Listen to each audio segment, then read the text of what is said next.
Hello and welcome to the Race and Rights Podcast.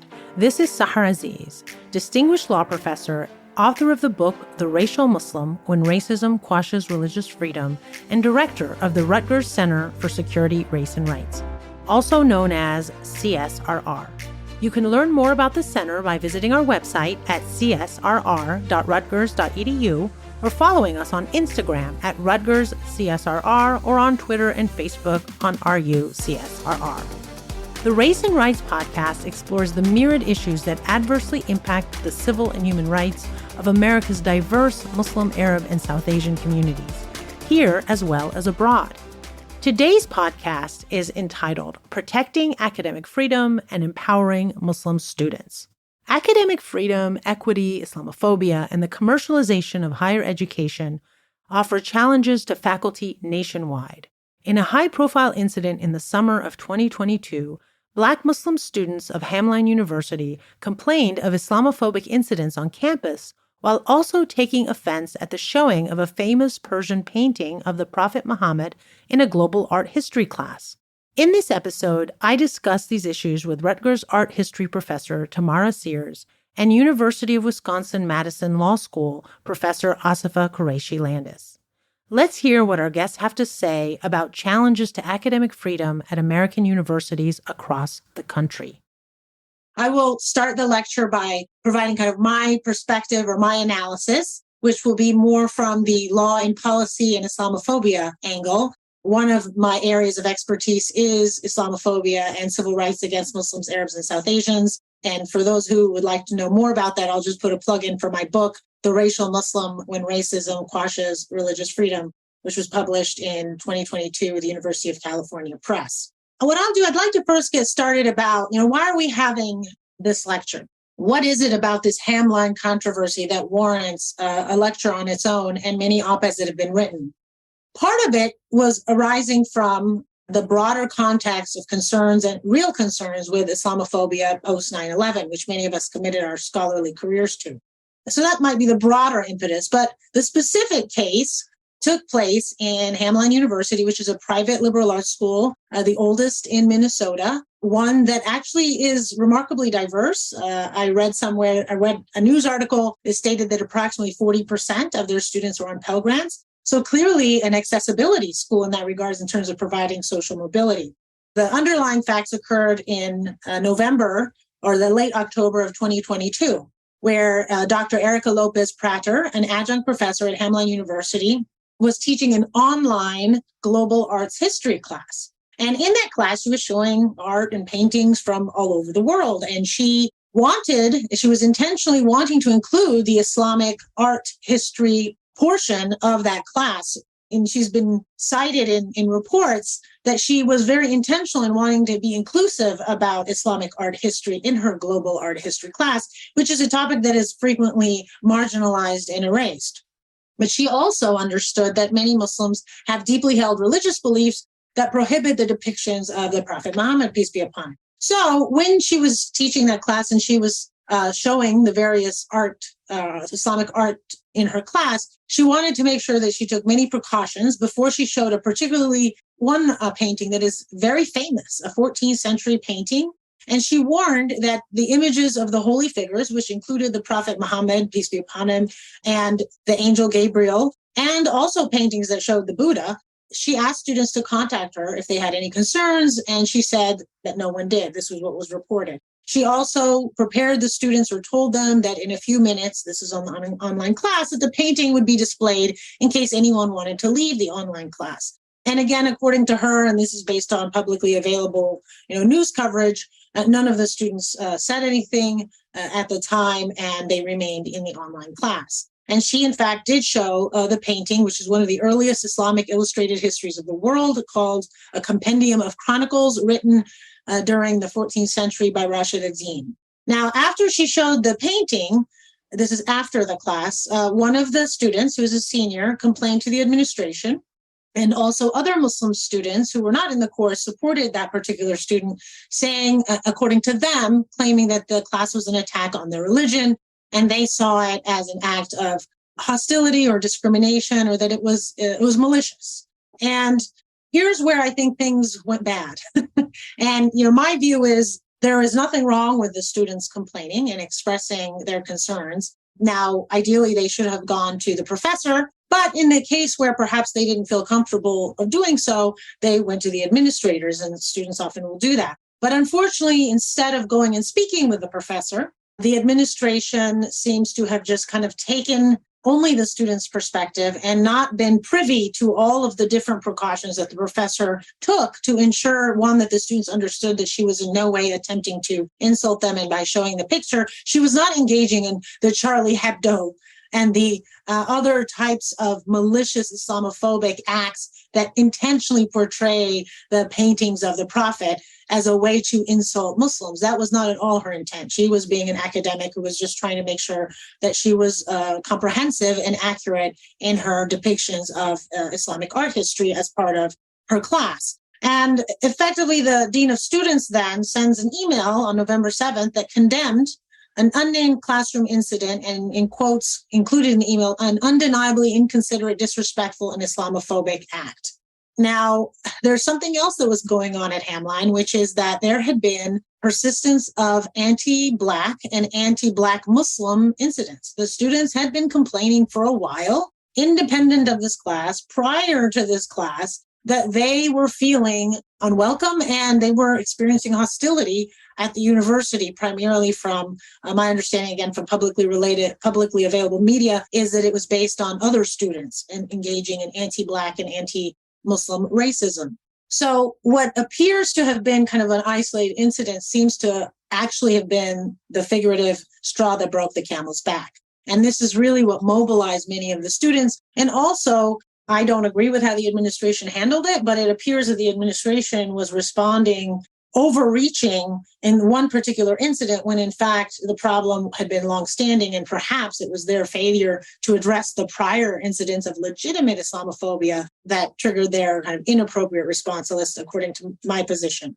So just a few facts of what was also stated. The Hamline administration met with the leadership of the Muslim Student Association, and they devised a plan of action to address Islamophobia and other acts of intolerance on campus. Again, a legitimate effort. However, the professor was not included in those conversations. And this is where I'll add a little bit about academic freedom in a minute. They stated in this plan that in the future, bias and hate incidences, including those related to diversity, equity, and inclusion, would be coordinated through the Office of Inclusion and Excellence, that there would be a new reporting form for incidents of campus bias, and that it would be made available to all members of the community, and that the leadership would continue to hold conversations with the Muslim Student Association members to discuss their experiences in the classroom and on campus. So again, this was part of a broader DEI initiative, and it's probably one of the few instances, unfortunately triggered by the wrong reason, but this is one of the few instances when DEI leaders are actually including Muslim students and including Middle Eastern students. In this case, these were Sudanese Muslim and Somali Muslim and African-American Muslim students, but this is one of the few incidences where they're actually included in DEI initiatives. And that's another broader structural problem at universities, is that Muslim students tend to be marginalized. Middle Eastern students who are Muslim and Christian tend to be completely invisible. And it's only when something bad happens or there's a crisis that then it becomes very reactionary. So I think that's an important point for us to keep in mind as we move forward. Now, a few other facts that I think are important here is the president of Hamline University is a Black woman. She is someone who's been there since 2015. The head of their DEI, the Office of Equity and Inclusion, is a Black man. And these are individuals who, at least based on what they've stated, are sincerely committed to diversity, equity, and inclusion. And so part of what we also want to think about is how the increase in representational diversity can ensure that systems are deconstructed that otherwise those systems had not been serving minorities. And so what appears to me as a good faith attempt, right, to listen to the Black Muslim students ended up being so overreaching that then it infringed on the academic freedom of the professor. Now, there's another issue, which is the status of the professor. This professor was an adjunct. And I have I have an op-ed that I wrote that I would encourage you all to read if you kind of want to read some details. But that essentially argues that if she hadn't been an adjunct, if she had at least been tenured and possibly even tenure tracked, it wouldn't have been so easy for any administration to just dismiss her and not even include her in the conversations around the students' grievances. And in fact, she is one of tens of thousands of professors who were adjunct professors. So for example, let me just give you a little bit of data that I had included in my op-ed. In 2020, 2 out of every 4 faculty in the US were adjunct professors on short-term contracts with no guarantee of renewal. That's up to 50%. Adjuncts are paid a few $1,000s per class. And as a result, even when they work full-time, 25% of them are on public assistance, and approximately 40% of adjunct professors cannot pay for basic services. And all this is according to the American Federation of Teachers.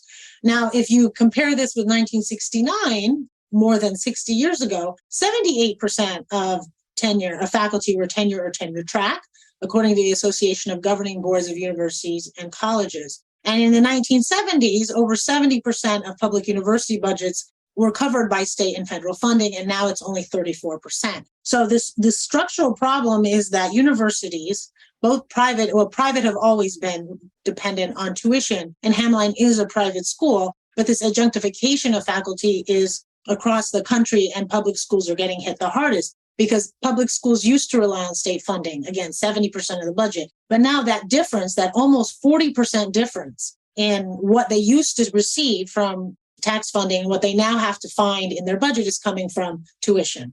And that has caused them to treat students as customers, and many of the students of this generation see universities as these vendors that are providing them a service that are no different than a telephone company or an internet company or an electricity company, when in fact universities are not and should not be treated as commercial entities. And what we provide is something that sometimes the quote unquote customer or the person who's paying for the service isn't necessarily qualified to say that's high quality or that's low quality, especially when we're talking about the content of what is being taught.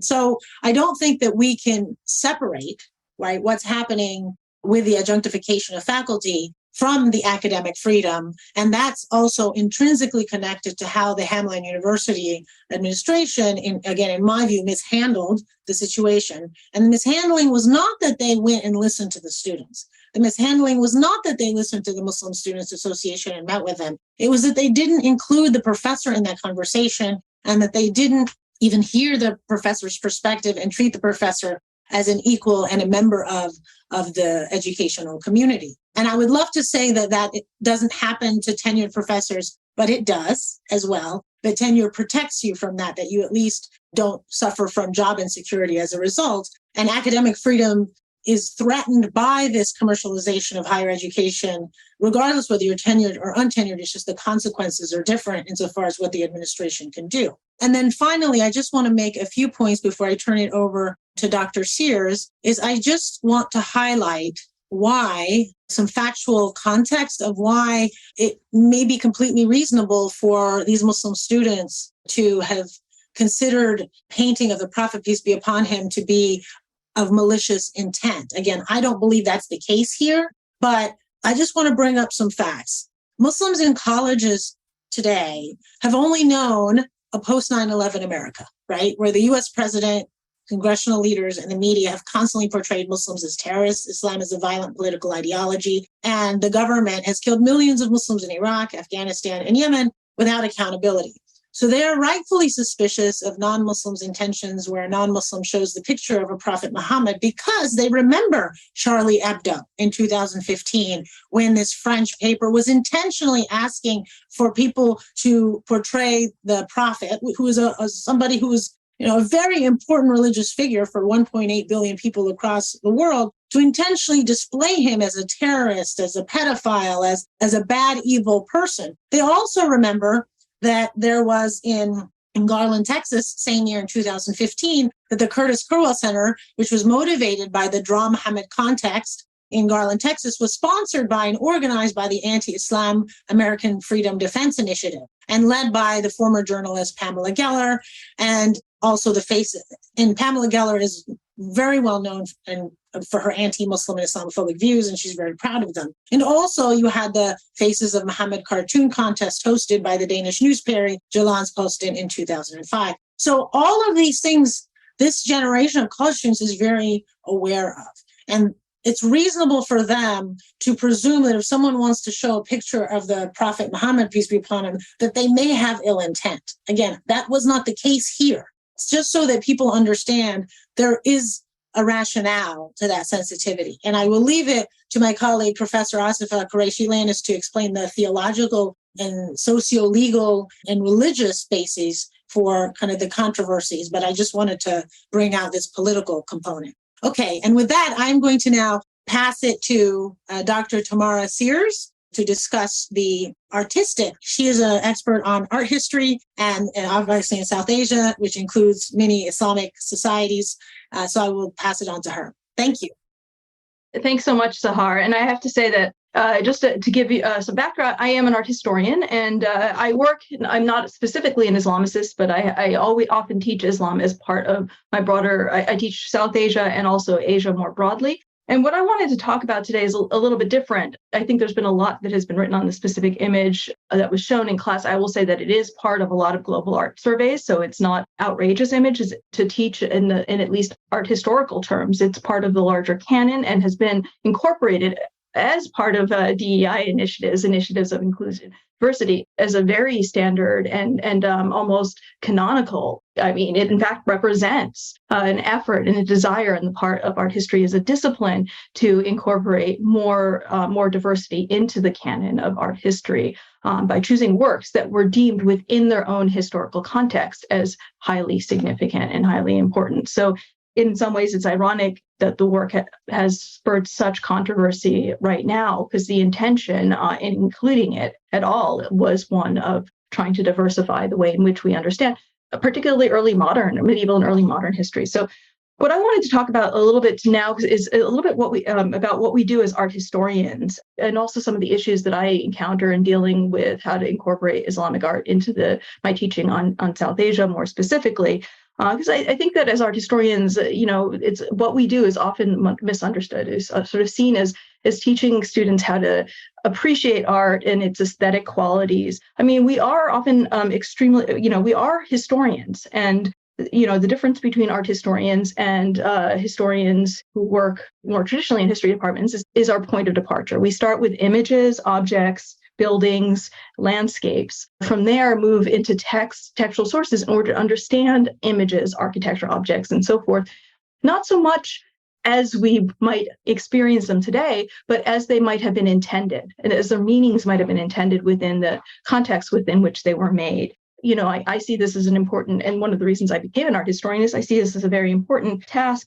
Because images, objects, and spaces can evoke very powerful responses. And through studying them, teaching them, one can cultivate empathy to encourage students and colleagues to begin to imagine a world and imagine a perspective that is rooted in values and associations and meanings that are not necessarily the ones that we hold today. And so that is one of the most important things about dealing with images, is to understand how they were meant at the moment at which they were made. It's very different from, for example, images that are made to offend specifically today in today's context. But to see an image that meant something at a particular moment, it's extremely important to think about why it was made. So the idea of cultivating empathy and understanding of communities as they existed in the past, not just as they existed today, is, I think, also essential to understanding the intellectual and social roots of who we are today. So these are not two disconnected histories, but that we emerge from those. And I think that it also is very important in helping us confront the ways in which, the kind of shifts that led to changes in how we might encounter or engage images. Why is that image so controversial today? That question, I think, is just as important to ask as whether or not it should be shown. Is the whole controversy and the question of why it is that's an image that was considered to be extremely important and canonical at a certain moment might be seen so differently by certain communities today is, I think, a very important question that we always are asking. So one of the things we do as art historians, and I wanted to bring in a couple of images of my own to give you a sense for what we do and why it matters, and why it is that, when we look at images that were produced in the past, we need to actually see them through a lens that might not seem automatic.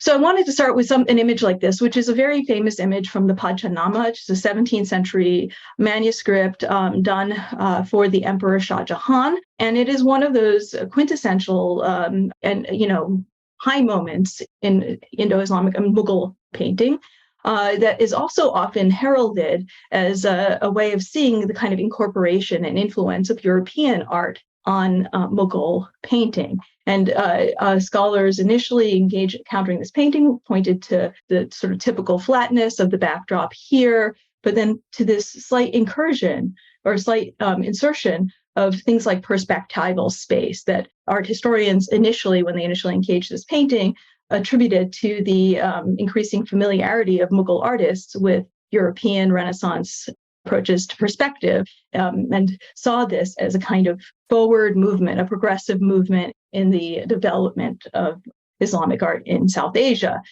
More recently, Ebba Kok, who's one of the major scholars of Islamic painting, has pointed out actually that this kind of interpretation is actually wrong. So from our perspective, looking today, we might look at this and say, oh yeah, this looks like a more advanced approach to depicting space in painting using shading and perspective and linear perspective. But in fact, what she pointed out is that if we look at it from the vantage point of the 17th century of what mattered, this is the way that an ideal court should be depicted. This sense of perspective here.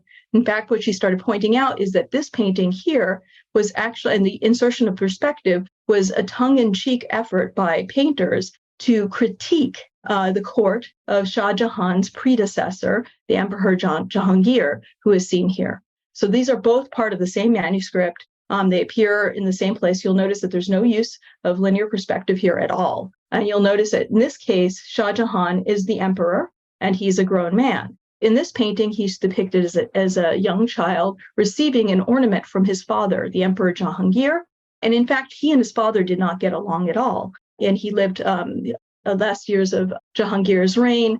Shah Jahan lived in exile. He fled the court for fear of his father. And so what she argued is that from the vantage point, a good, orderly, ethical kingdom should be depicted in this manner here without excessive insertion of European forms of perspective, whereas this image here and the insertion of European was a way of actually pointing out the excesses of Jahangir's court. And you'll notice, in this depiction of flowers, there's no symmetry, there's no geometry. It's all sort of sliding around. So part of what we do as art historians is we train students to take a look at what they might assume, given their vantage point, the assumptions that we would make about what we're seeing in the present day, and challenge them to think about what mattered, how images would have been read, would have been understood at the moment at which they were created. And that's often not the same as the way in which we might naturally decipher them or decode them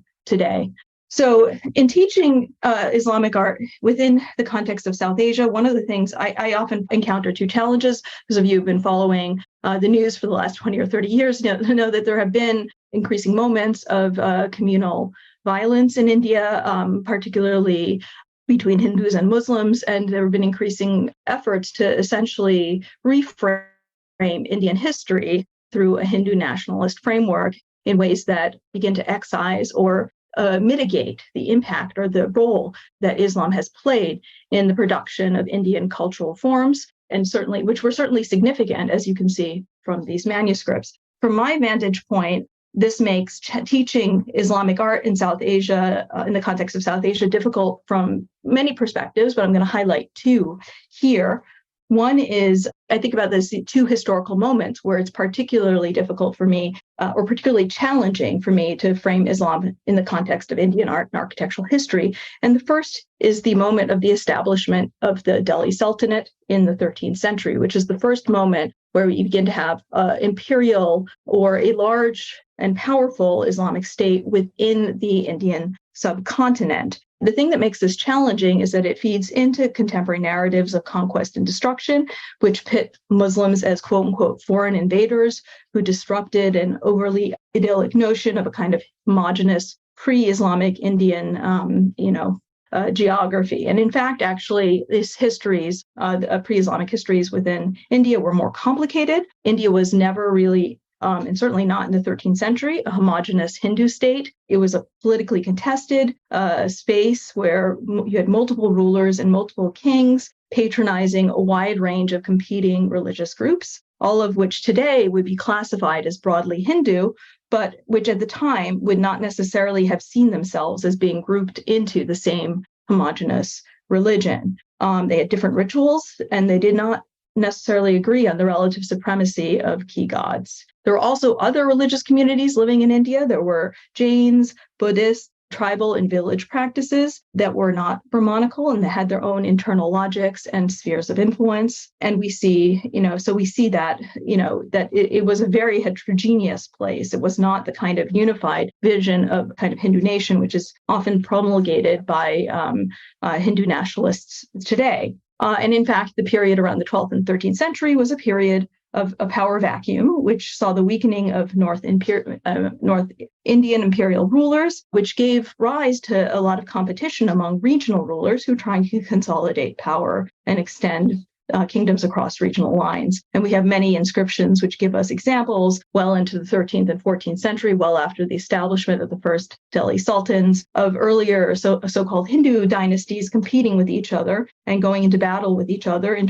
order to expand the scope of their respective kingdoms. We also see destruction throughout as a way of asserting power among Hindu rulers. So a lot of the narratives, you have these Muslim rulers who come in and destroy earlier Hindu temples. But in fact, actually, first of all, that's an exaggerated, many of those accounts are not only vastly exaggerated, but it also elides the fact that this was a practice that also was undertaken by earlier Hindu rulers. And I'm showing you a very famous example from the famous site of Khajuraho of this a temple known as Lakshmana Temple that was built by a king named Yashovarman, who, according to the inscription that's installed within it, tells us that he built this temple in order to enshrine an image that he had taken in battle from a temple that had been built by his imperial overlord at a different place. So this practice of capturing temples and taking the icons out of temples and then installing them into new temples as a way of asserting conquest was something that was practiced by many rulers within what we would see as the same religion. Other examples, the Islamic reuse or the sort of seeming forms of destruction have been begun to be reinterpreted more fruitfully as following longer running patterns of reuse. And I'm showing you here two early Sultanate era monuments that reused elements from earlier monuments within the Indian subcontinent.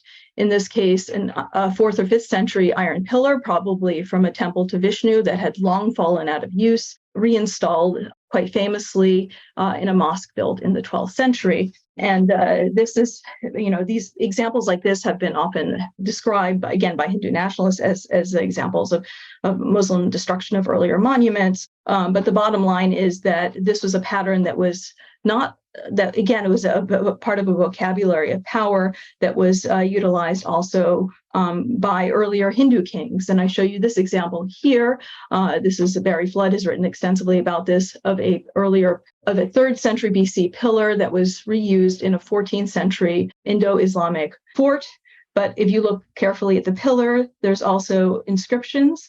A Sanskrit, here's the 3rd century inscription here, and a 12th century inscription in Sanskrit recording the conquest of Delhi by a Hindu prince, an earlier Hindu prince, after he had conquered it from another Hindu dynasty. So this act of reusing elements of earlier buildings was something that can't be seen really fruitfully as something that was simply about the Muslim conquest. It was part of a larger vocabulary and practice engaged by rulers throughout India as a way of establishing authority over earlier places. And so, as Barry Flood and others have argued, that this is a practice that was into which that the new Sultanate rulers were engaging in. It was an earlier practice that they then incorporated into their own practice. The other thing I wanted to say is that when I do teach a material, I always have problems with periodization. I'm always wary of dividing up my survey courses at the 13th century line in an effort to sort of not reinforce this idea of destruction and disruption. And we do see many continuities and practices in many Indo-Islamic monuments. I'm showing you two ceilings. This is an earlier Jain temple. You can see the ceiling patterns in this Friday Mosque complex were produced by artisans who are well schooled in this technique. So there's these continuities that are worth often bringing out. So the other major moment that is very difficult and very challenging often to articulate is the very contemporary moment over the last 20 years, and to think about the way in which, and this is when we start getting to the 1990s and 2000s, the era after the destruction of the Babri Masjid or Babri Mosque in Ayodhya by Hindu nationalists operating under the belief, and I should say a mistaken belief, that it was built on an ancient temple dedicated to the Hindu god Ram. And this led to many attacks on Muslim artists. Here I'm showing you actually K.G. Subramanian, who's not a Muslim artist, Hindu artist, but who was utilizing, it had been up until through the late 80s. He stopped doing this in the 1990s because he felt like it utilized that religious imagery started taking on new meanings in the 1990s, but he had until then been drawing off of this long, rich history of religious imagery in order to articulate a layered history for the present and a secularist vision for the present. So drawing off of the richness of this visual vocabulary and to articulate new meanings. Sanjay Subramaniam has not had too much difficulty, but M.F. Hussain, who is an artist originally of Muslim descent, had to effectively renounce his Indian citizenship and leave the country under great fear of personal threat. His engagements with earlier religious imagery, and I should note that he engaged with many different religious imageries, Hindu, Christian, Muslim, and so forth, and has written extensively about how he drew upon all of these histories in order to begin to try to express, as an act of paying homage and admiration. He ultimately came under attack again by Hindu nationalists who claimed that his works offended the sensibilities of Hindus. At the heart of the controversy around his work was this particular image of, which was dubbed after the fact Mother India. He, in fact, left this image untitled. The collector who purchased this gave it the name Mother India. And this image was one of the major images that caused a tremendous amount of controversy, for which he was charged with offending the sensibilities of Hindus. And so this is, again, this problem of showing controversial imagery that may or may not have been intended as controversial at the time. And in fact, M.F. Hussain's intention in producing this image was not to offend the sensibilities of Hindus. In fact, this is a depiction of India as a female figure, in this case, drawing off of sculptural imagery from medieval India, classical Indian sculpture, and wrapping her body around the subcontinent. The wheel here is drawn from Buddhist imagery, and you'll notice the geography extends up into areas that were torn by partition. This, in many ways, was M.F. Hussain's articulation and vision of a unified India, an India that could transcend the communal conflicts that had been causing so much violence at the moment at which it was created. There were major riots in 2002 in Gujarat, which led to a tremendous amount of violence. And so this is, in some ways, his vision of unity. And in fact, the primary reason why it was seen as offending the sensibilities of Hindus had to do with the fact that this image had been appropriated in many ways by Hindu nationalists who had begun to see India as a personification of a Hindu goddess. This was not at all the genealogy of this image. This is an appropriation. And in fact, the kind of earlier genealogy of envisioning India as a female figure was not, in fact, Hindu. It goes back to the early 20th century, this very famous painting by Abanindranath Tagore, who envisioned India as a subcontinent, as a secular goddess, utilizing both iconography drawn from Hinduism, but the emblems that she holds are, there's wheat and cotton, a book indicating sort of India's spiritual history, but utilizing the visual vocabulary of Mughal painting. So in fact, M.F. Hussain, in his image, was drawing off of this kind of genealogy from an early kind of nationalist moment, one that saw the multiplicity of religions within India as being the root and the foundation, the multicultural diversity of India as being its fundamental strength. And so in some ways, again, just as it's, we need to think about the kind of ways in which images were intended, meant to be seen, and the meanings that get attached to them at different moments and for different political purposes. I think we need to always question why it is that an image is controversial, and when it is controversial, to begin to think about whether or not there are other ways to see it. Thank you so much, Dr. Sears. That was very informative. And a few just ideas that came up in my head was the important point is the fact that you need to be able to even have these discussions, right, in class and allow these types of debates, even if students may agree or disagree with the way that you interpret it or the different alleged motivations behind painting these paintings and the historical facts surrounding them. I think we all know that's where the core of academic freedom lies, right? The ability to even do that and teach students that we must be able to do that, to go through that process in order to properly educate them and teach them how to critically think and not necessarily agree, right? Critical thinking doesn't mean you must agree with the professor. It just means that you need to be able to at least analyze and understand the facts and all of the other information that you need to know in order to support your case, even if your position is in disagreement with the professor. So with that, I want to pass it to, and we'll go through it. Yeah. Can I add one thing? I just wanted to say that I would love classrooms to be spaces where students can say, I feel offended, and then we can have a conversation about that, as opposed to them being spaces where students remain mute and then later on launch a campaign. We should be having those conversations in class. All of us are professors, so we do have that positional bias in that favor. I'll now pass it on to Professor Qureshi Landis. The floor is yours. Thank you. That was a good segue to what I'm going to talk about, which is a lot about diversity. But first, I want to say thank you, Tamara. My genetic heritage goes back to India, Pakistan, and actually to the court of Jahangir. So it was really nice to get a little taste of the art of my heritage. So thank you very much. So yes, I teach Islamic law classes on Islamic law. I also teach constitutional law. So there's lots of controversy. There's lots of rip from the headlines issues in all of my classes. And Sahar asked me to come and join us. She said, talk a little bit about the difference of opinion on some of these things. And as I started to jot down a list, I was like, wait, it would be easier to make a list of what there isn't a disagreement on, because almost everything there's a difference of opinion within Islamic law. So that's sort of the beginning of how I teach my class, that the entire epistemology of how the scholars went about articulating God's law was all a process of where they acknowledge their human fallibility in the process. And therefore, that's how we have so many different schools of law.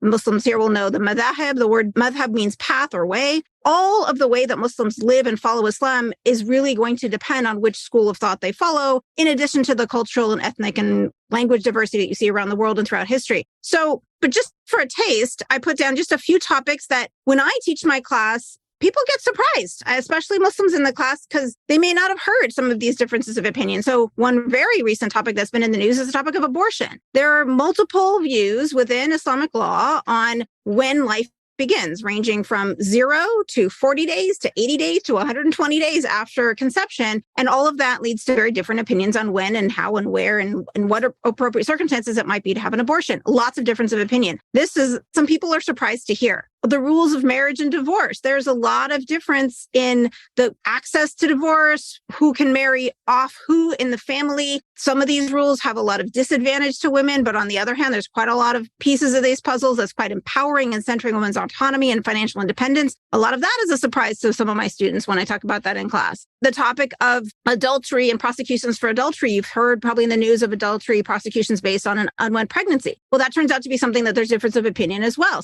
One school allows for that kind of a prosecution, but the others don't. Topic of slavery is back in the news, sadly, with human trafficking and everything. And many Muslims are surprised to find out that actually fiqh doctrine, the doctrine of Sharia, never banned slavery. The fiqh rules of property include the idea of owning another human being. And there are arguments against that, but it exists in the literature. And that bothers some people when you start talking about that. Closer to our topic today, the rules on music and what kind of music is acceptable to listen to or not listen to. Some of you might know the evolution of Cat Stevens on this topic. He himself went through various understandings of what he could do as a Muslim as he encountered this topic, and a very talented musician that I think we all love. And then on this topic of drawings and depictions of figures in general, but then also figures especially of prophets and of God especially, this is a huge area of lots of different interpretation. I do not have time to go into any of it. I can just tell you that there are many different interpretations of the various sayings of the prophet and the authenticity of that and how much that gives you a legal rule on whether or not you can draw a figure, the idea of being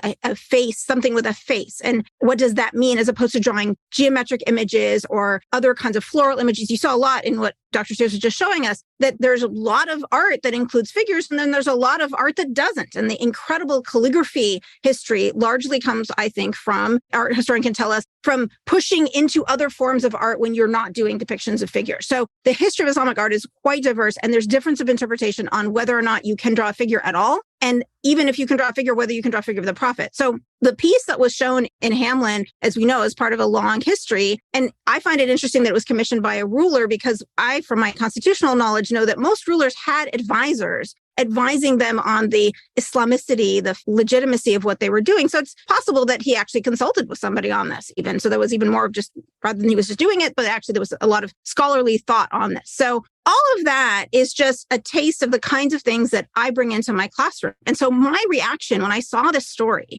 was, as a teacher, of things that are controversial, of things that are a surprise to Muslim students. Non-Muslim students are surprised that there's so much nuance to Islamic law. Islamic law is often presented as a monolith, that there's one view. I usually tell people, if somebody tells you the Islamic law is X, you should be very suspicious, because probably they're not telling you the whole story. Most things have multiple interpretations. But the stereotype of Islamic law out there is that there's one, and then it's rigid, and it's the one that I heard. And that goes for non-Muslims and Muslims. So if I'm sitting in a classroom and I'm teaching things about Islamic law that are different than what the student has heard about Islamic law, that can cause a little bit of an earthquake in their mind. And it can feel sometimes even offended. If I've been told that Islam is only one thing, the Sunday school version I got, or the version that my mother taught, or something like this, it really is shaking if you hear something quite different than that, because you've been told Islam is only one thing. So it's a lot of my job as an educator of the actual diversity of Islamic legal history to show them that there is diversity. You don't have to agree with all of it, but that it exists and why. And I spent a lot of time on legal theory, articulating and getting the students to really engage with the methodologies of interpretation, understand why they ended up in different places, and then you can pick whatever you want. But if I were to restrict what I teach based on what my students, any of the students, think is contrary to their understanding of Islamic law, I wouldn't be able to teach anything. For one, they all have different understandings. So which one am I going to teach? But also, we tend to live in very siloed experiences right now. So we hear one version of a lot of things. And this just goes beyond Islamic law. This goes to American history. It's in the news right now, controversy over how American history is taught. We just heard diversity of interpretations of what Indian history is and who is in charge and doing what in Indian history. I know my story of Indian history that I heard from my father is very different from what my cousins are getting right now in Jaipur. So how we understand what happened often depends on what bubble we live in how we learn. And I see going into a university classroom as an opportunity to hear other narratives and understand variety of other storytelling about things that I might have heard about. And so it is the job of a university professor, of an administration, to facilitate and make that a safe space where people can say, this bothers me, and we can talk about that. It's my job as a teacher to make sure that it's respectful and with people are operating with integrity and not insulting each other, the teacher and the students to each other. I just taught constitutional law too, and I taught race discrimination, abortion, same-sex marriage, and sex discrimination. I mean, every single controversial topic in the news right now was in my class last semester. And it was a tough semester. People got really upset. And this is on both sides of the political spectrum. We're hearing things that made them very uncomfortable. And I did my best to keep it, bringing all the ideas in there, because I don't think it's my job. I don't think I've done my job well if a student encounters an idea for the first time outside of my classroom. If it has to do with my topic, they should have heard about it in my classroom. It's my job to expose them to it and deal with it in a, safe, respectful way and bring all those ideas together. And it is very difficult sometimes. Sometimes there are some things that do not belong in a classroom. And sometimes that's a hard call. And it calls for a lot of analysis of what's the educational value here versus any potential harm that could come out. But the decision should not be based on the emotional feelings of the students. That's too subjective. There's no way to have that be our standard. It's too much influenced by our own bubbles that we live in. And so this is where I think Hamline might have gone too fast. The administration seems to have taken just the word of a few people on what crosses the line for appropriateness. And honestly, I think a little bit of believing that Islamic law is one thing, which is part of the problem because it really isn't. And so one version was presented to them and said, okay, that's the one version, but also not really wrestling with the complicated job of figuring out what is valuable and how to do it in a place where you're talking about things that are difficult and how to do this in a way that educates everybody and focuses on the education. All of that, in addition to the points that Sahar just made earlier about, there seems to have been other harms before this. This seems to have been the last straw. And I really am curious about more background because nothing happens in a vacuum. So if a community or even a person is feeling respected and included and honored as a full member of society, then you're less likely to feel marginalized by an event like this. And so when you're exposed to the ideas in the classroom, it's not going to be seen as just one more message of othering. It's going to be seen in context of what it is the teacher's trying to do. So it seems like Hamline took a little bit of a shortcut here to appeasing a particular firestorm that they were dealing with and sacrificing an adjunct professor, because it's easy to sacrifice an adjunct professor, rather than dealing with what is all the marginalization that these students are feeling that's leading them to feel like this. And that's unfair to students and it's unfair to teachers. Because if we are the ones there on the front lines dealing with this controversial stuff and trying to help our students see all these different things that are disturbing and bothersome, but trying to keep an environment where everyone can learn from that experience, if a teacher comes into a situation not knowing that the students are already in an environment where they feel under attack and feel destabilized, then it's unfair to the teacher not knowing that that's the environment the students are swimming in, so that what I'm doing is not going to be taken on its face. It's going to be taken as part of a narrative that I had nothing to do with. And that's a huge obstacle for teachers being able to do our job. Our job as educators in a diverse and polarized society is more important now than ever. And we need everybody having our back to help us and support us in doing this and not making it harder and not sacrificing us when things get tough. So that's my take on the whole story. Thank you for inviting me.